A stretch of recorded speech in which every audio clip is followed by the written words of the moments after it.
Minkejja li pajjiżna għandu gvern li jgħid li għandu politika stabbli, il-poplu se jkollu jħallas żieda ta' 4 ċenteżmi kull litru għal petrol u diesel. Dwar din iż-żieda fil-prezz tal-fuel ħadna reazzjoni ta' Joe Farrugia, Direttur Ġenerali tal-Malta Employers Association, l-MEA, u qal li żieda dejjem tħalli impatt negattiv. Kull meta jkun hemm żieda fil-prezz tal-fuel, żgur li mhix ħadd ittieħed bħala aħbar tajba.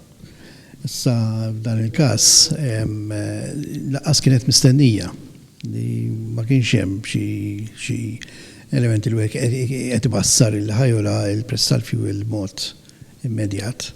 Għal ukoll li żieda fil-prezz tal-fuel naturalment se tolqot l-aktar lil dawk in-negozji li biex iwasslu l-prodotti jew servizzi tagħhom ikollhom bżonn jittrasportaw. Wieħed irid jara x'wassal għaliha din għaliex veru li ċaqalqu l-prezzijiet ta' żejt internazzjonalment. U forsi kien hemm anki xi ċaqliq fil-kambju li seta' jaffettwa. Imma mill-banda l-oħra seta' kien riżultat ukoll ta' hedging illi permezz tiegħu il-prezzijiet tal-fuel mhux bil-fors qed jirriflettu il-prezzijiet internazzjonali taż-żejt.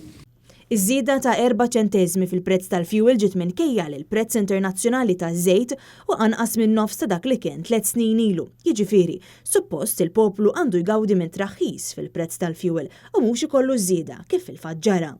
Iżda minħabba hedging agreements li għamel il-gvern ta' Joseph Muscat, il-Maltin u l-Awċin xorta għad għandhom fost l-ogħla prezz tal-fuel fl-Ewropa. Dwar din iż-żieda li ħabbar il-Gvern il-Partit Nazzjonalista jisħaq li l-Prim Ministru Joseph Muscat għandu jispjega l-ftehim li jagħmel mal-Azerbajġan fix-xiri taż-żejt biex il-poplu jkun jaf għalfejn qed iħallas prezz għoli għall-fuel.